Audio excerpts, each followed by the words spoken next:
And now, it gives me a great pleasure to hand over to the Principal of the University of Aberdeen, Professor George Boyne. Thank you.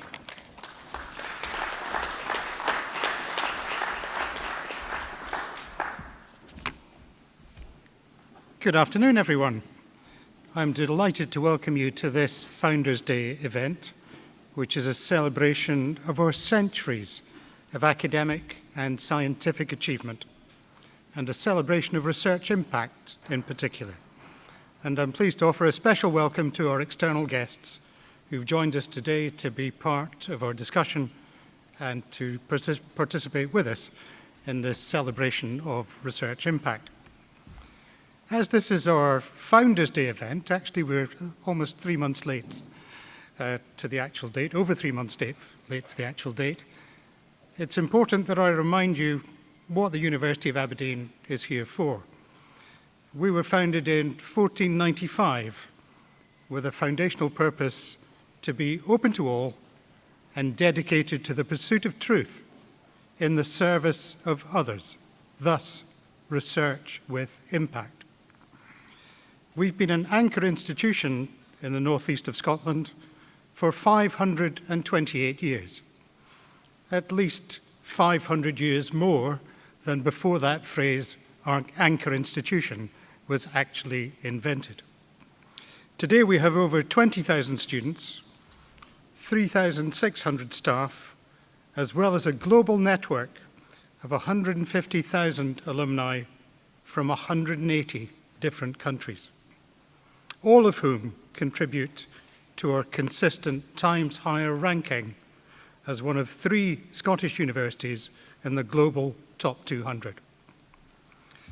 As principal of the university, it is in my contract that I must also remind you about a number of other rankings that the university enjoys, and those include 19th in the UK in the Times and Sunday Times Good University Guide, 64th in the world and 17th in the UK for our contribution to the United Nations Sustainable Development Goals, 13th in the UK in the Guardian University Guide, and a fantastic 4th in the UK for student satisfaction with the quality of the education that our students receive and the support that they get while they're with us.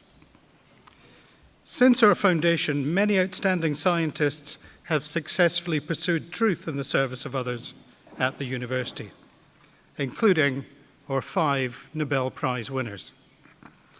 This year we celebrate the 100th anniversary of the Nobel Prize for the discovery of insulin, shared with the University of Toronto. This discovery exemplifies the meaning of dedicated to the pursuit of truth in the service of others, because it has saved millions of lives around the world, including mine.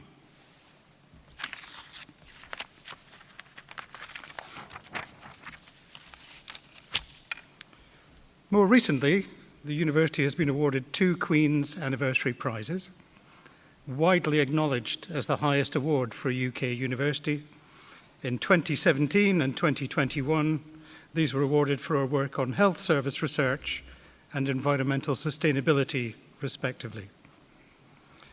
The university's award-winning 2040 strategy includes a focus on 5 challenges for the modern world, both for those of us here in the Northeast and for communities and societies around the globe. Those 5 challenges are energy transition, social inclusion and cultural diversity, data and artificial intelligence, environment and biodiversity, and health, nutrition and well-being, and you'll see examples of some of that work on the posters at the back of the hall. I'm delighted to welcome our keynote speakers, Pete Smith, Professor in Plant and Soil Science at the University of Aberdeen, and Martin McCormack, Director of Carbon Capture, Utilisation and Storage and Hydrogen at the Energy Transition Zone. I'd now like to introduce Professor David Burslem, Director of the University's Interdisciplinary Centre for Environment and Biodiversity, who will set the scene for the first session and the panel discussion to follow. David.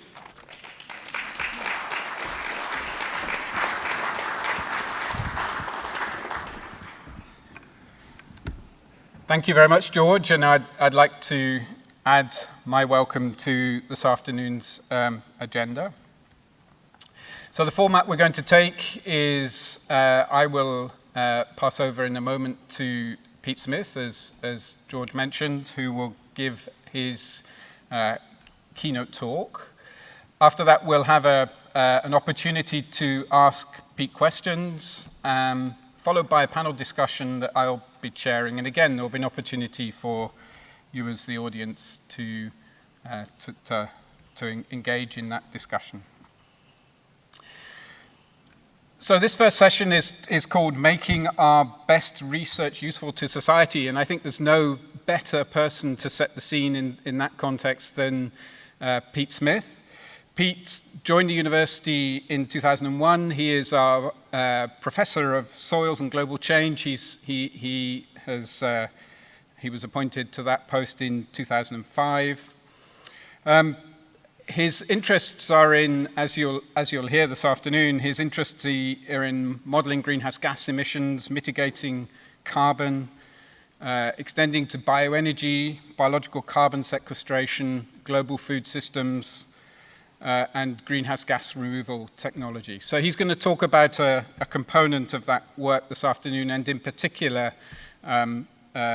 relating to aspects of greenhouse gas emissions in agricultural soils. Pete has got numerous academic honours. I won't embarrass him by listing them, except perhaps to say that he was elected as a Fellow of the Royal Society of Edinburgh in 2009, and to the Royal Society in 2017. And I think even more significantly, he's been a highly cited researcher every year since 2015. And for practicing scientists, especially those engaged in impact-related work, it's those many thousands of individual decisions by scientists around the world to cite Pete's work that really provides that recognition. He's also been deeply involved in the Intergovernmental Panel on Climate Change processes, writing and leading the coordination of various chapters over many years. And he's an advisor to governments, and including most recently the First Minister's Environmental Council. So I'm going to turn to Pete and ask him to deliver his address.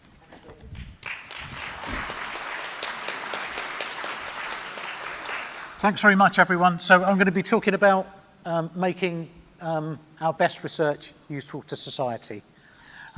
It comes on the back of our need to meet the United Nations Sustainable Development Goals. I'm sure you're all familiar with them. These were put together by the United Nations, and they give us a pathway. These are meant to be met by 2030, but they obviously go beyond that. And these are all the things that we would need to live in a sustainable world. There are 17 Sustainable Development Goals, and we obviously, all of our research is geared towards helping the world to make the world a better place, and to try to meet these Sustainable Development Goals. The ones that I'll mostly talk about today are zero hunger, because the work that I do is working in agriculture and the food system. And the second one is climate action, number 13. So these are the main Sustainable Development Goals that this work contributes to. So the first thing to do is to look at, let's just have a quick background check of the greenhouse gas emissions from the food system. Now, I don't expect you to read the detail to this, but we actually know fairly well where all the greenhouse gas emissions from the food system come. We can track them all from the greenhouse gases through the different categories, where they've come from, the different stages and the different sectors where all these greenhouse gases come from. The most important thing, though, is that food systems are responsible for a third of global greenhouse gas emissions. So when you hear about climate change on the news, it's mostly about reforming the energy sector, maybe about transport, maybe about buildings. But rarely do you hear people speak about the food system. Being responsible for a third of greenhouse gas emissions, we can't ignore the food system in terms of what it can do for what it contributes to climate change and what we can do about it. We can reduce emissions in the food system. We can have a big impact on reducing the impacts of climate change. This is the breakdown of where those emissions come from. And again, we hear a lot about if we buy local food, that's going to be okay. But actually, transport is only a tiny component of the impact of the foods that we buy. Most of it is in land use change and in the growing of the crops in the field. So if we're to tackle the emissions from the food system, we really have to tackle the emissions that happen on farm. This is a study that was published just last year, looking at, this was a global breakdown of where all the emissions come from. And this is looking at you can see that a huge proportion of our emissions, actually 58% of the emissions from the food system come from animal foods, despite contributing a relatively small amount to our nutrition. So how do we reduce our greenhouse gas emissions from food production? This is a slide from the IPCC Fifth Assessment Report, which just looks at global mitigation potential across the different regions of the world, OECD, economies in transition, Middle and East, Africa, Asia, and Latin America and South America. And it shows that we have quite a significant potential to reduce emissions. Forestry is shown there in dark blue, but all the others are agricultural emissions.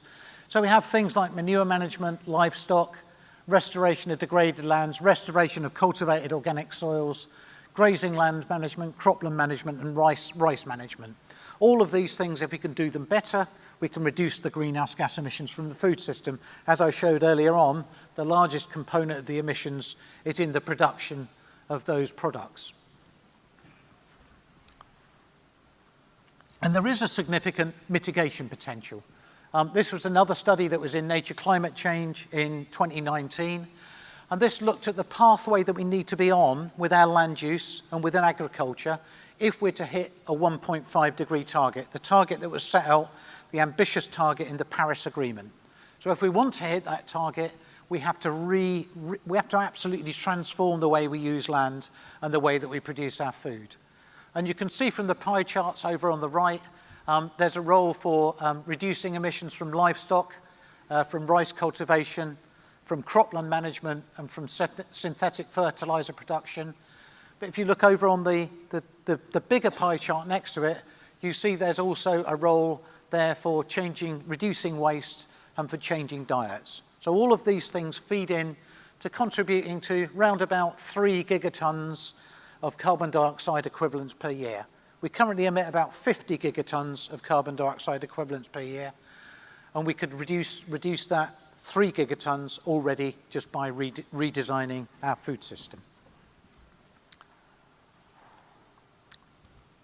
So how does that relate to what we're doing? These are some of the global pictures, why it's a problem, but what can we actually do about it? How can we help farmers to farm more sustainably and to reduce their greenhouse gas emissions?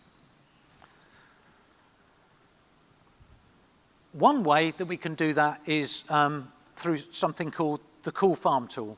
There are other greenhouse gas calculators that are available, but this is a tool that we developed, which started as an honours project in the year 2005. So in 2005, Sam St. Clair, who was an honours student, came to me and said, have you got any projects? What I'd done is I'd just collected together a bunch of stats in an Excel sheet, like the one I'd shown there, on the greenhouse gas footprint of various products that we used on the farm and various farm activities. So I said, go away, take that sheet and work out what the greenhouse gas footprint is of growing a hectare of wheat or growing a hectare of oilseed rape and those sorts of things. So he went away, he did a really good project, and because it was a really good project, together with John Hillier, who joined the university soon after Sam finished his project, we wrote that up as a paper estimating greenhouse gas emissions, in this case for energy crops, and we published that in Biomass and Bioenergy. We then used the tool, further developed it a bit more, and John Hillier led this paper, and we worked out the carbon footprints of food production in the UK, published another paper on that, and what happened then was Unilever were working on something similar. So they came to us and they said, you know, we control about a third of the products that you buy in the supermarket, are Unilever products, which scared me, first off. But secondly, it made me think, if we're going to try to reduce the greenhouse gas emissions of the food system, we have to start to work with the big food producers. These are the people that have to make the change. It's not just the farmers, it's the people that direct the farmers or buy produce for them. We have to work with these people if we're going to be able to make a change. So together with the Sustainable Food Lab, which is a lab in the US, and us and Unilever, they commissioned us to develop that simple spreadsheet which Sam had developed into something that could be used on farm by farmers.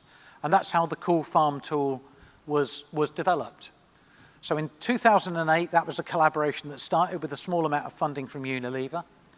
And by 2012, they'd started to talk to other producers, other big producers like PepsiCo, Heineken, even McDonald's, and they were all thinking the same thing. So these groups of companies got together in what's called a pre-competitive agreement.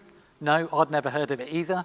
But what that means is they just come together to work on a problem that they see coming down the line that they're going to have to deal with. So these companies came together and they formed something called the Cool Farm Alliance, which then took over the running of the Cool Farm tool. There's only so much that we, as a small research group within the university, could do to spread this, to get it used around the world. And we realized that if we were going to get it used widely around the world to help people, we had to partner with with other organizations, much bigger players than us. And that's why we handed over the Cool Farm tool to the Cool Farm Alliance so that they could develop a business model and further develop it, but still with scientific input from us. So it moved from an Excel tool to an online tool, and by 2016, we'd attracted over £1.5 million of direct investment in the Cool Farm tool through various funds, grants, prizes, etc. It was used by PepsiCo. PepsiCo had this 50 in 5 reduction program to reduce their water footprint and greenhouse gas emissions by 50% within 5 years. And Costco is another example. They wanted to reduce the greenhouse gas footprints from organic egg production. And the outcome was they achieved that 50% reduction through using the Cool Farm tool with their farmers. So the farmers that PepsiCo bought from, largely they own Walker's Crisps in this country. So they were largely potato farmers within the UK. They worked with the farmers to see how they could reduce their greenhouse gas emissions, how they could change their fertilization management practices and such like. And they achieved that 50% reduction target. And without setting any targets, the Costco egg producers, just by learning from each other, there was a few facilitated workshops with the farmers that produced organic eggs in North America.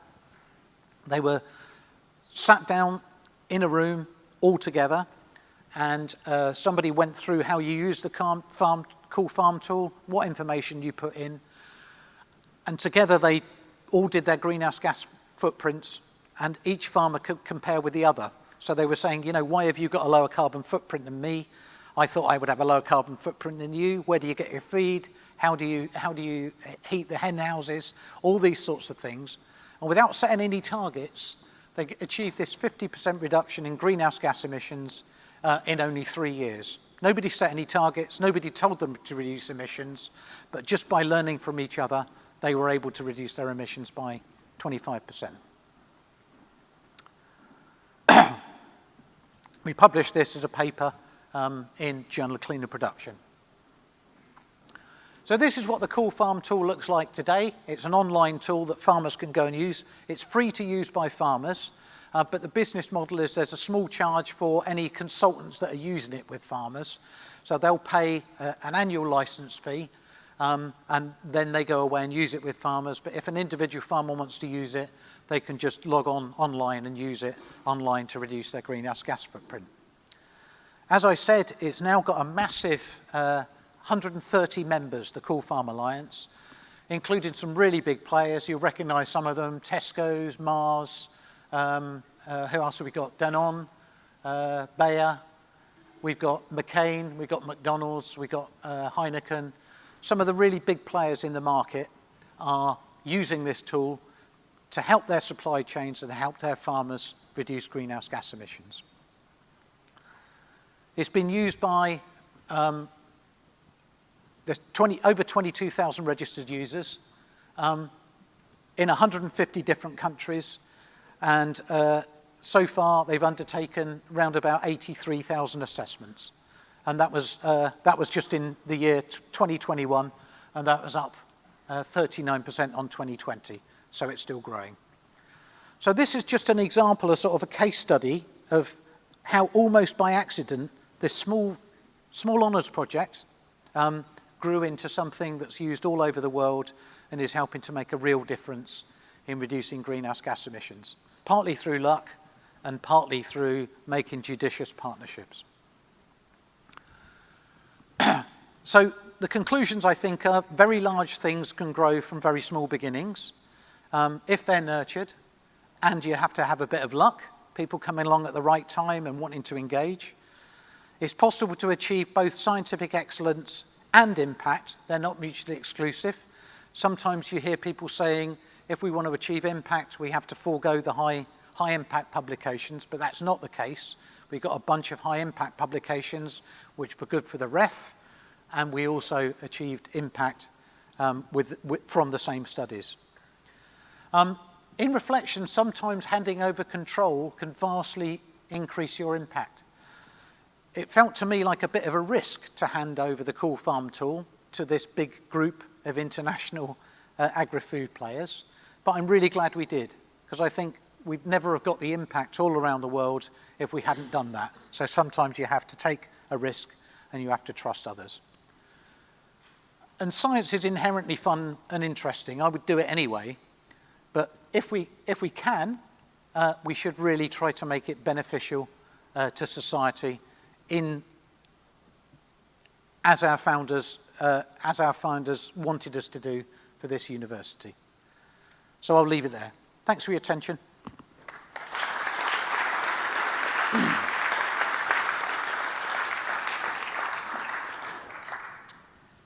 Thanks very much, Pete.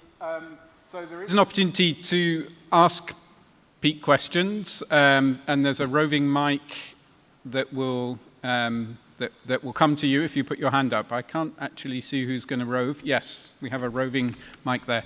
Okay, but perhaps, Pete, I can start off by asking you just if you had to pick one thing that as consumers we couldn't do to make a difference in this dietary nutrition space, what would it be? As consumers, yeah, eat less meat and dairy, eat more fruit and veg. That's a big component of our emissions as consumers come from livestock products. So it doesn't mean you have to take the one-off decision to go vegetarian or vegan. Some people are willing to do that, others aren't. But even if you're not, if you can cut the portion sizes, just have a few more meals a week that don't contain meat, maybe even try have a meat-free day, that will reduce your individual carbon footprint. A meat-heavy diet actually exceeds your global greenhouse gas emissions by itself without including your transport and anything else in the world.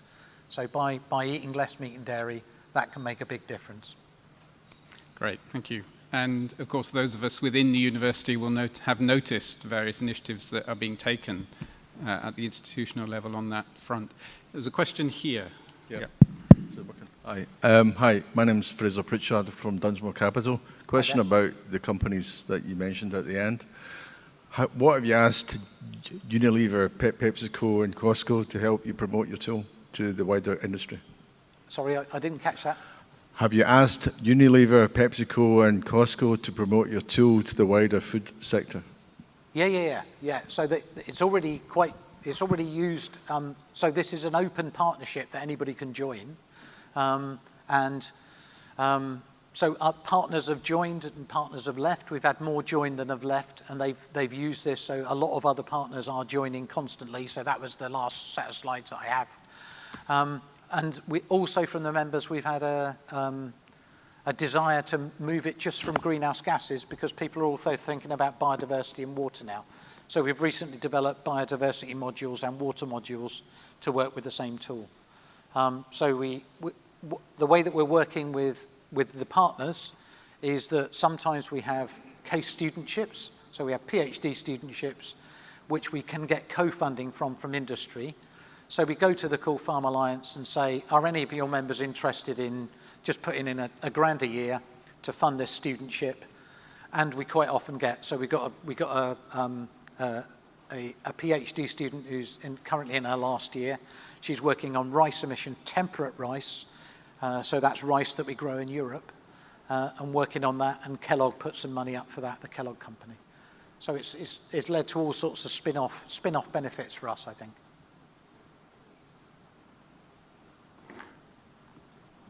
Yes, there's another one.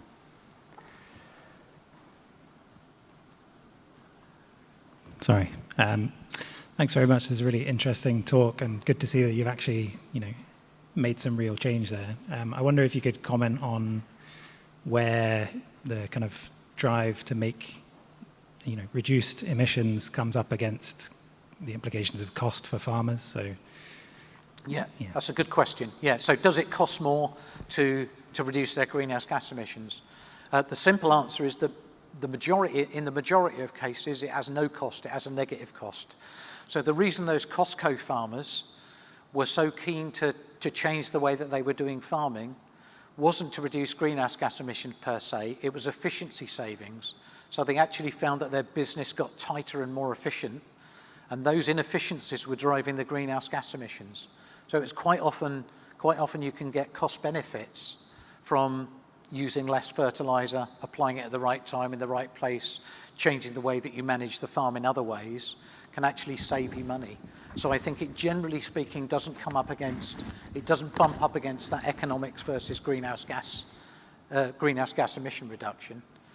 The place that where it will bump up against those sorts of issues is where we have to transform the farming sector completely.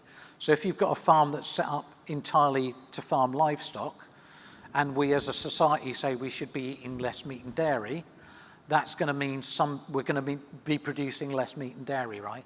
So that will have social, economic, societal implications on those farms. So that's not the sort of thing that the Cool Farm tool deals with, but the sort of transformation we need to have. We want a just transition in Scotland, so we're going to have to deal with some of those issues. They are going to come up, and there will be some resistance.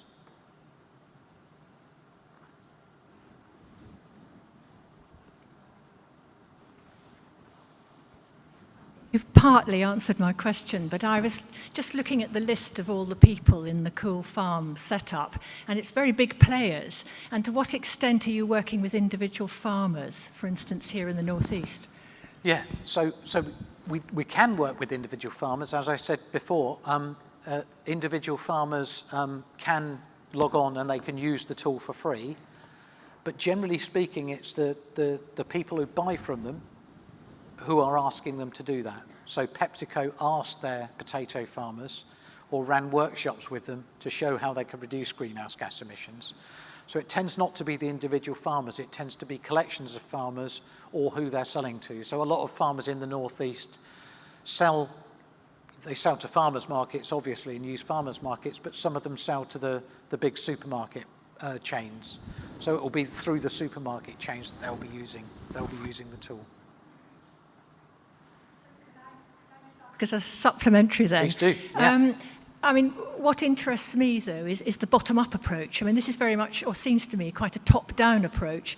But the bottom-up, and obviously mention of consumers a moment ago, isn't it really important that it's the people at the bottom who you're, to some extent, working with, because they're the ones who can effect the change, and the changes can be explained to them?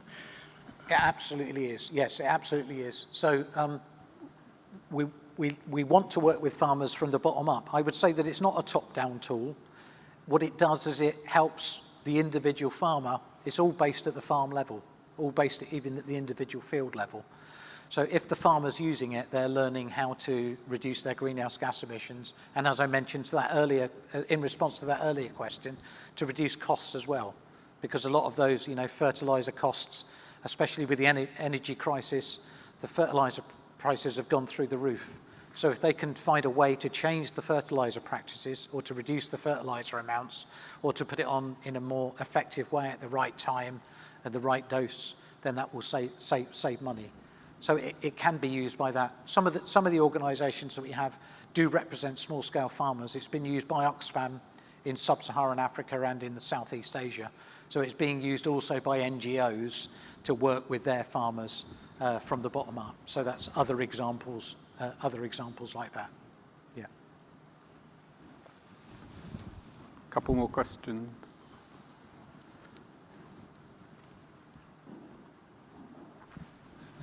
Clearly, the benefit to society, the main benefit to society from your work is the application by individual farmers that you've described, and I suppose to a lesser extent our impact as consumers. But to what extent did the university get commercialization proceeds from the work that you've so fruitfully done, and were there obstacles to that? The university doesn't get any money from it. So part of that was part of the decision that we took. So do we keep this as our IP and try and make money from it? We could have taken that choice, and we could probably have made money from it, and we could probably have sold it on later. But we took the decision that all the people who are involved, me, John, all the others, was we wanted to get this as widely distributed as possible. Let's get it out there to people who can use it. The Cool Farm Alliance is a non-profit organisation. Obviously, the members aren't non-profit organisation. They want to make money. That's their job. That's their job in the world. But the Cool Farm Alliance is a non-profit organisation. It's just to get it out there, to get it used. So we took that decision to not go down the IP route, not to be protectionist about it, not to try and make money. We thought it was more important to get it out there, to get wider societal benefits, because climate change is an existential crisis. A climate emergency has been declared around the world, so we need to solve it. And everything we can do that contributes to that, every tool that we can throw into the mix to help that happen, that's what we wanted to do. That's why we took that decision. Yeah. Could there, or is there any crosstalk or interlink between routes to make foods more healthy, and so in other words make healthier foods cheaper? And for instance, you brought up that eating less meat and less dairy is good for global warming gases. Also, that will be healthier. But for instance, there's routes that you mentioned here. PepsiCo is making more crisps and making more Coke. That's not necessarily a good thing. Yeah, that's right. Yeah, so there are of course close links between reducing greenhouse gas emissions and having a healthier diet. So I work closely with Jenny McDermott up at the Rowett, as you know, and we work together on these issues. And it's trying to sell it as a package, that these are better diets. We're working on this concept of planetary health now. Other people may have heard of it, and the idea is that human health is not in isolation from planetary health. So we need to solve the planetary health issues that are facing it: water, greenhouse gas emissions, biodiversity loss. We need to solve all those together as well as human health. So that's what we're aiming to do. One more question. Yeah.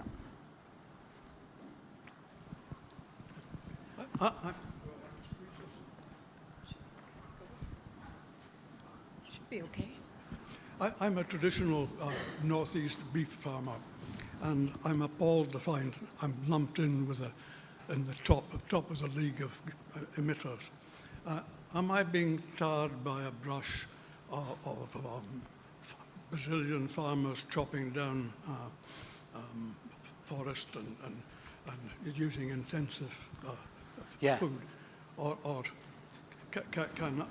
can I be separated from? Yeah.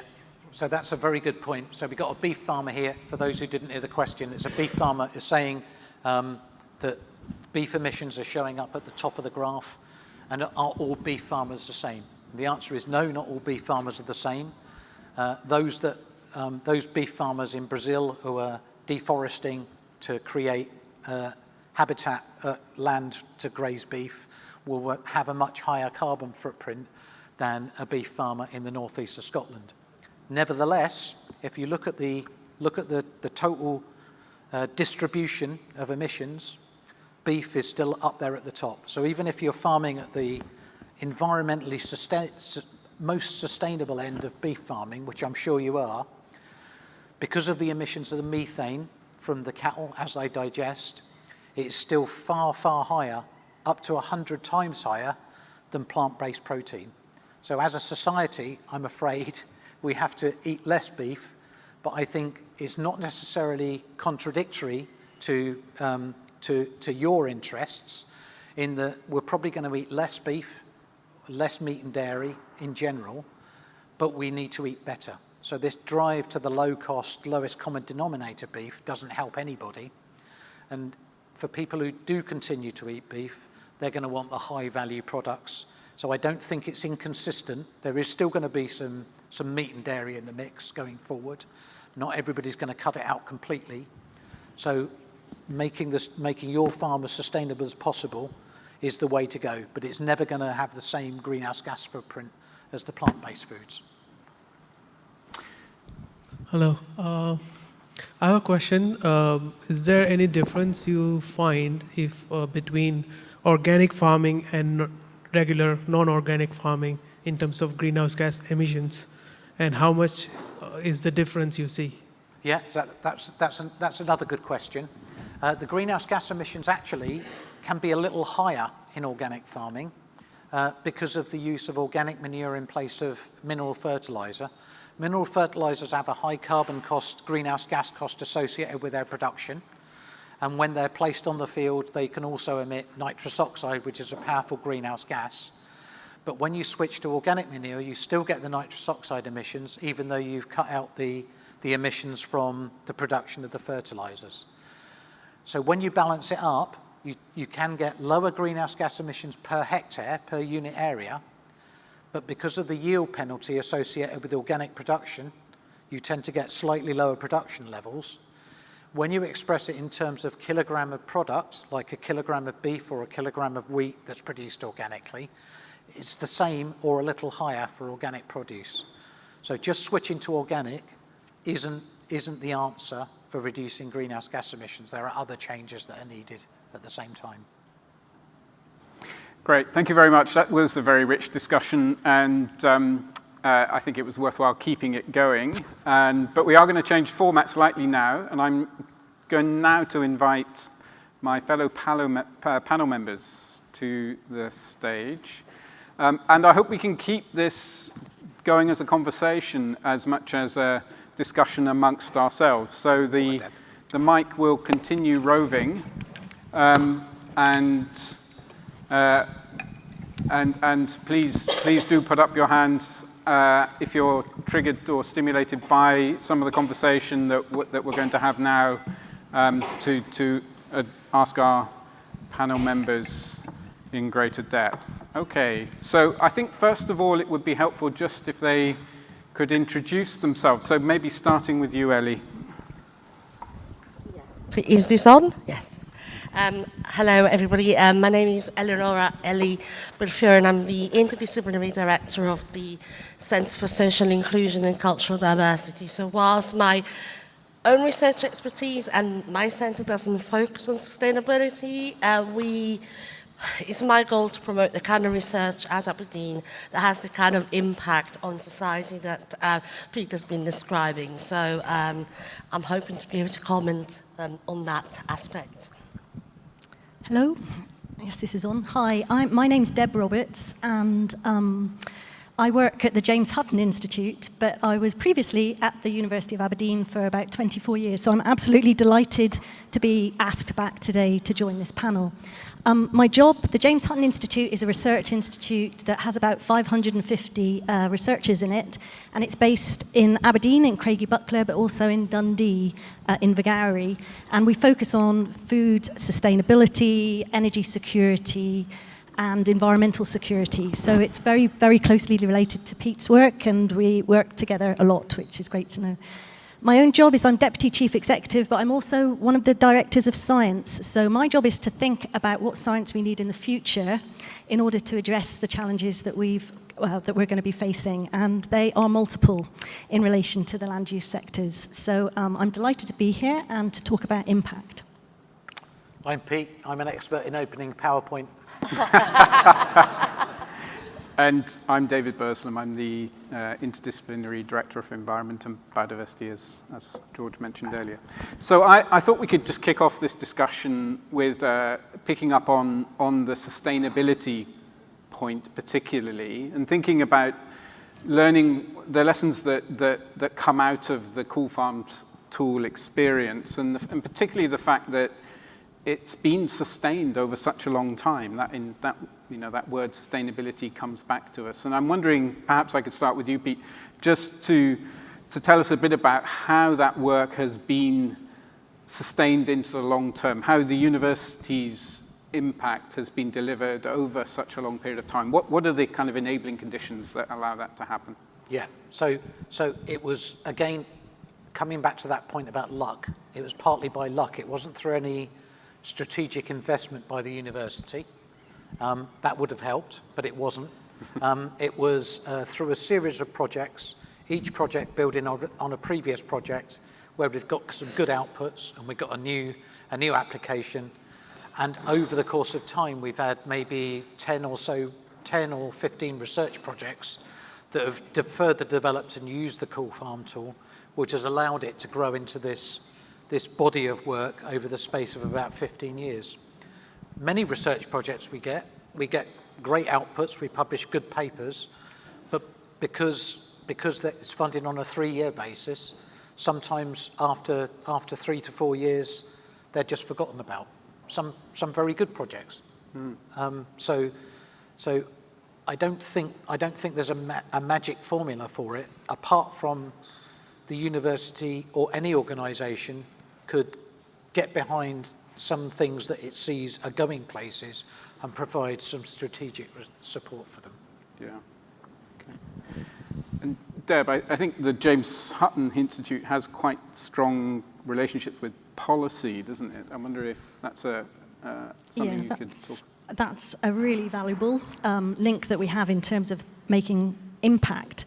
But I was going to say the James Hutton Institute is also blessed with having some long-term data sets and creating some long-term facilities which are absolutely vital. So, for instance, we host the National Soils Archive for Scotland. And this doesn't sound very exciting, I suspect. And I didn't find it very exciting at first. But if you go to the basement of the building in Craigie Buckler, it's an archive of samples of soil that have been taken from all the way across Scotland a very long time ago. And they're all freeze-dried. And they're all it's been done in a very scientific way. And that resource is amazing because it means we can now look. When we first started at the James Hutton Institute, we were looking at how to convert peatland for agricultural use. So our questions weren't right when we started doing our research. Right now, if you talk about doing anything to peatland, it's carbon stores, its value. So we don't always have the right questions, but we need these long-term data sets and long-term facilities so that we can go back to that data and look at things like microplastics. That's what we're analysing at the moment. How has the constitution of that soil changed over time? Carbon storage, is it altering in terms of our land management practices? So those facilities are really important to be funded, as well as short-term projects.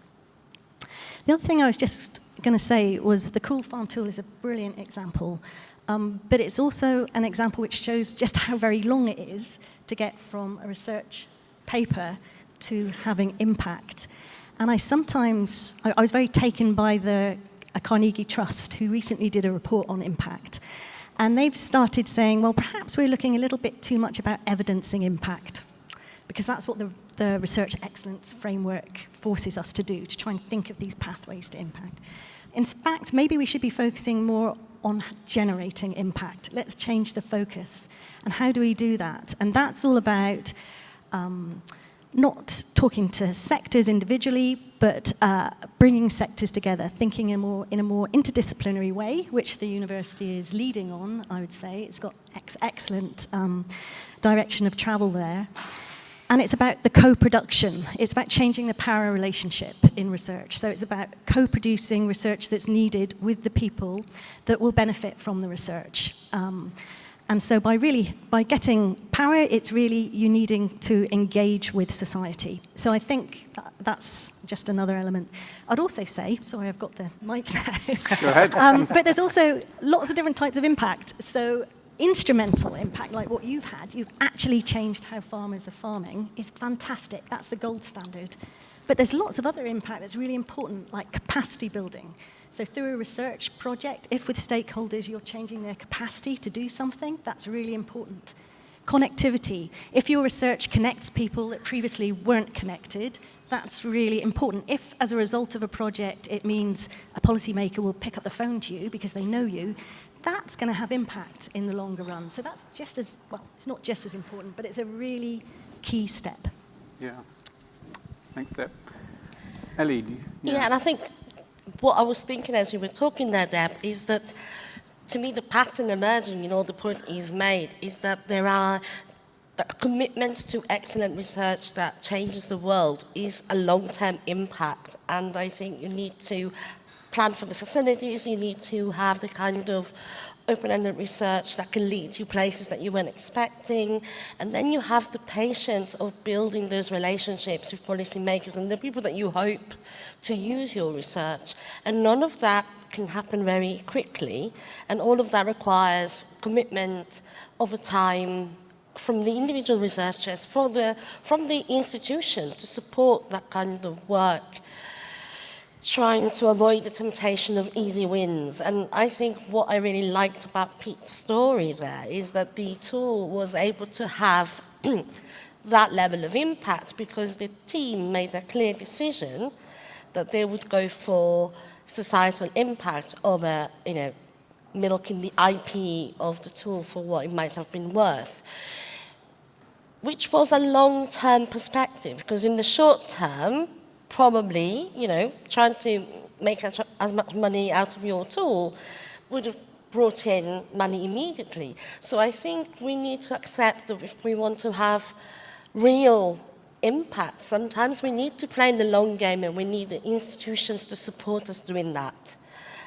over the temptation of, cool ref impact, just over the temptation of quick wins, because sometimes the real impact takes a long time, takes partnership, it's harder work. But then, look, it's worth it, I would say. And do you think, Ellie, that we have to adopt different ways of communicating with people in order to communicating achieve that? And probably also researching. So I think even funders are getting a lot more interested and excited in co-production, but I think there's a lot of research that is labelled as co-production that isn't really co-production. And having one workshop with partners and saying that you have co-produced your research questions or methodology isn't quite what we mean, but at the same time, if you're asking farmers to radically change the way they work, I think you need to have them on board, you need to engage properly. But again, that's hard work, and it's also skills that I don't think necessarily academics have been given in the past. I think things are changing. I think we're realizing that when we train our PhD students, we need to also give them engagement skills. They need to understand the policy framework of the field in which they work. But those are very specific skills that come into play. But I think there's no real impact without real collaboration, and people can tell when they're being used. Yeah. I was just going to come back on that, because I think you're talking a little bit about the way we do our science, which I think is changing quite fast. And there was just two things I was going to say. One was at the Institute, and I know at the university as well, we talk a lot about action research now and using living labs. So it's not science sitting in its laboratories doing a project, waiting 5 years, then publishing the results. It's actually doing science in the field, in real time, and And it's meant we've had to change the way we do things. And sometimes it's very uncomfortable as a scientist to do that.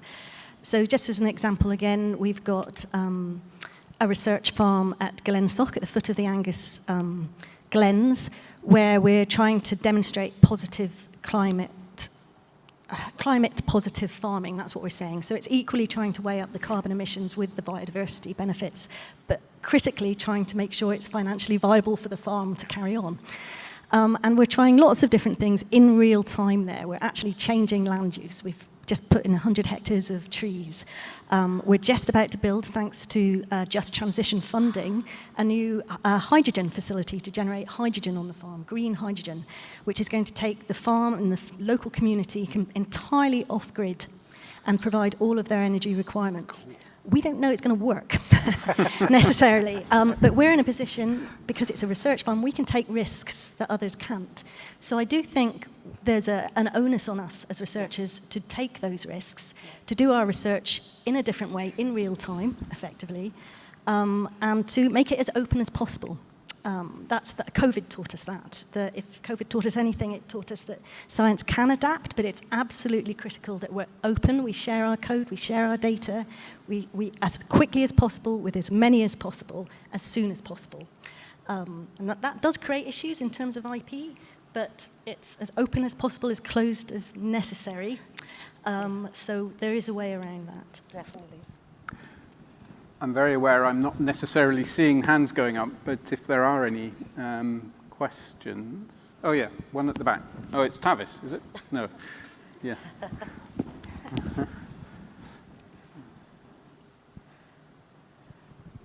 Thanks, David.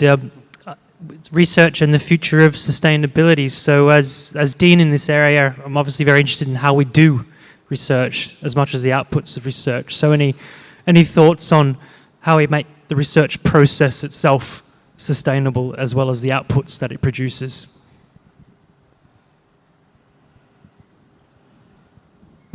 What was that? How do we do research? Yeah. So the question's about the sustainability of our research practices. So, for instance, and I know some of the research councils are taking a lot of interest in this as well, and as we submit our grant proposals, we have to submit a sustainability assessment as well, or a statement, so around the carbon footprint of the research we do, and where we do that research, and is clearly important. Yep, so hi Tavis, it's nice to see you again. Yes, on that sustainability issue, I guess you're a social scientist, and I think one of the things that we learnt, again, from COVID, that actually, for example, we're now doing our interviews online, virtual, much more than we did in the past. So we are making it more sustainable in terms of our rural research, where travel and accommodation used to be a very big issue for our social scientists. We've now changed the way we do that. And actually, in terms of the Institute's net zero plan, the really big thing is the labs, if I'm honest. Mm-hmm.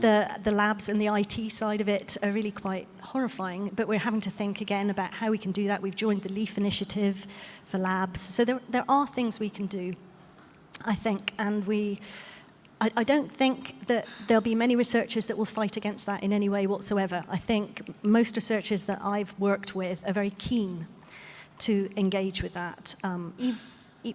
Actually, even the business travel thing and conferences are changing hugely, and the way people are doing international projects is changing as well, I think.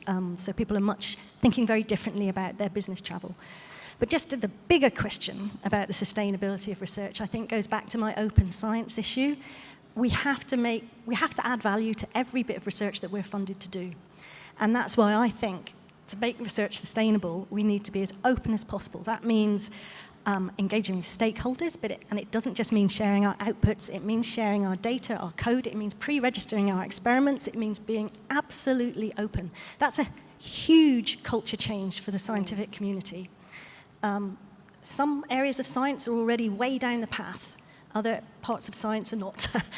So it varies by discipline, but I think we can all learn from each other in that sense, and again, that's where I think interdisciplinarity has a role to play. The disciplines talking to each other about the way they do their science, I think would be good.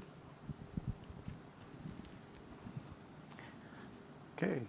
I just wanted to pick up on a comment that emerged near the end of your talk, Pete, which was around the fact that many of the decisions we might make will have an impact in more than one area. So, for instance, how we allocate land matters in terms of greenhouse gas mitigation, but also in terms of biodiversity protection, forestry production, perhaps, and food production. So these are choices that inherently have trade-offs embedded within them. And I'm wondering how we resolve that. How we work perhaps even at higher levels with policymakers to understand what are the optimal decisions we make when faced with these complex demands. Yeah. Okay, so firstly I'd say that there are trade-offs with some, but there are also co-benefits. And there are a few things that we can do to make sure that we deliver the most co-benefits and the fewest trade-offs. And that's to think about all of the things together. So you don't want a department of government that is concerned with net zero and climate change driving solutions, and another one that is interested in biodiversity driving their solutions. What you need them to do is to get together to derive nature-based solutions that deliver to climate change, adaptation and mitigation, biodiversity, and to people together. And the other important component of that is we have to involve the people in that. We can't make these top-down decisions that says, this is the area where you live and that's been designated as an area that's suitable for forest.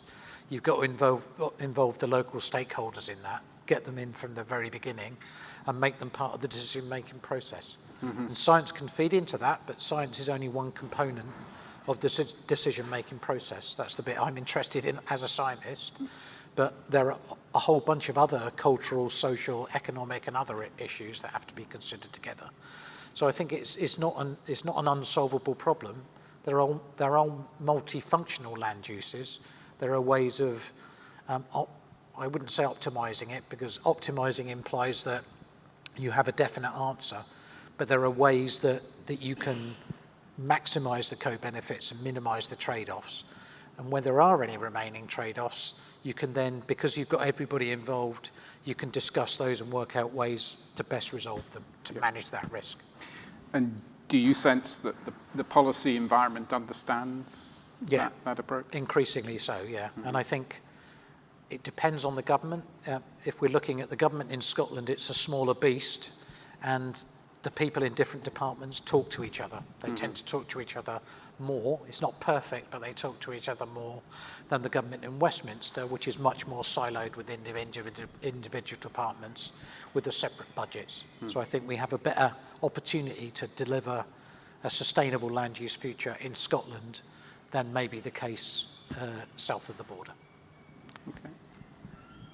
Yeah, it's interesting you said that, because I would also argue that Scottish Government has an advantage in terms of its size in facilitating that cross-sectoral discussion. But we had someone up from DEFRA the other day who's leading the systems thinking unit across Westminster. Good. And they've got, they've got about 100 people that have signed up to this in lots of different departments. And it was absolutely fascinating. And I did think to myself, maybe this is something we should be trying to also introduce in Scottish Government, because essentially it's by thinking in a systems way that we do start to begin to think about those or identify those trade-offs with everybody in the same place, if you know what I mean, as opposed to in separate departments. So I think, there's some developments there within the policy forum. And I do think as researchers, we've probably got a bit of a role in being knowledge brokers and bringing people together. So if we're researching in a particular area and we've got, it could be a number of projects which are tangentially linked, that we could bring people together and again, just encourage that discussion and that engagement that will help in the longer run. Yeah. And I would perhaps add that that's where interdisciplinarity also comes into its own. So it's probably too early to talk about it, Pete, but we just, here at Aberdeen got £2 million to do a new project that tried to, and Pete, correct me if I say it wrong, to think of ways in which young women can have a more environmentally friendly plant-based diet whilst also making sure they have enough iron in their nutrition. And even though that's not my area at all, I'm involved in the project because we are thinking of using a slightly different way to approach policymakers in terms of making them really understand the trade-off that women make when they make food decisions through creative methods, which is a bit of an experiment. So maybe we'll come next year and tell you how it's gone. But I'm quite interested to see how we can then get different disciplines to facilitate that knowledge brokering, because sometimes just having the facts, having the science, and communicating the science in a way that policymakers can fully understand when you're trying to get them to understand how a completely different group of people feels and thinks and decides. You know, you might need some other approaches, and so we shall see. Great. And on that note, there is a question finally. Then a question from the audience.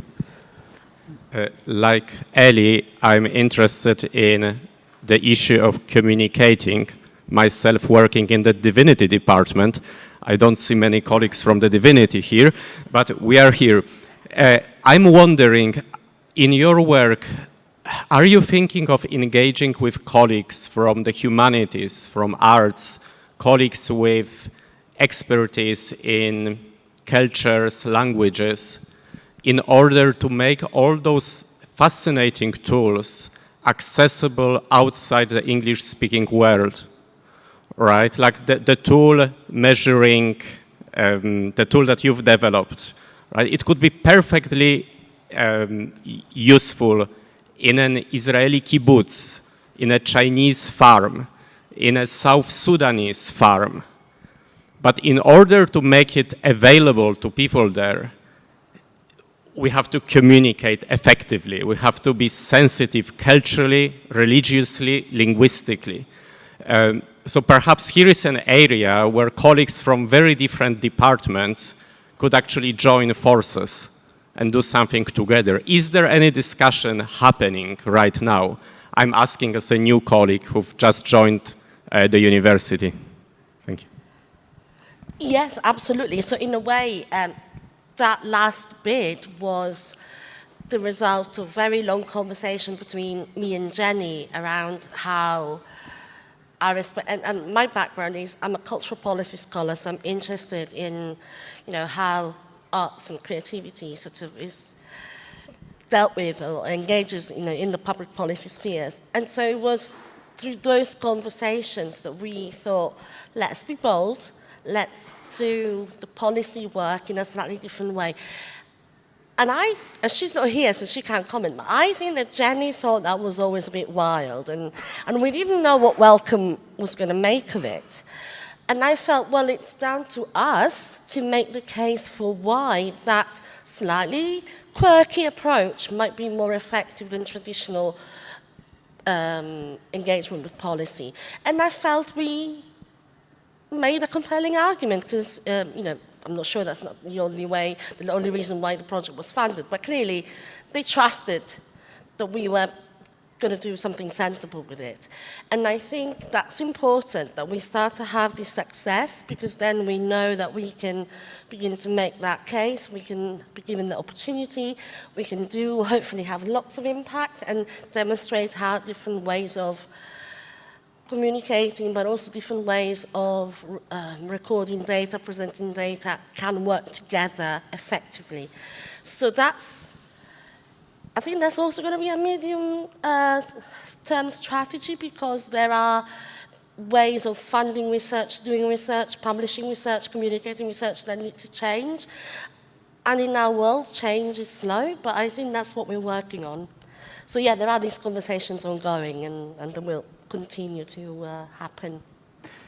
And during the tea break, I'm sure Pete would be very happy to talk to you about how the Cool Farm tool specifically is being applied internationally, because I think it is. perhaps even in some of 180 those same countries, settings yeah. that you mentioned. But I'm afraid I do have to bring it to a close. It's been a wonderful discussion, and I'll do so by thanking my panelists, Ellie, Deb, and Pete, for engaging so well, and also the audience. And we'll move on to a tea break now.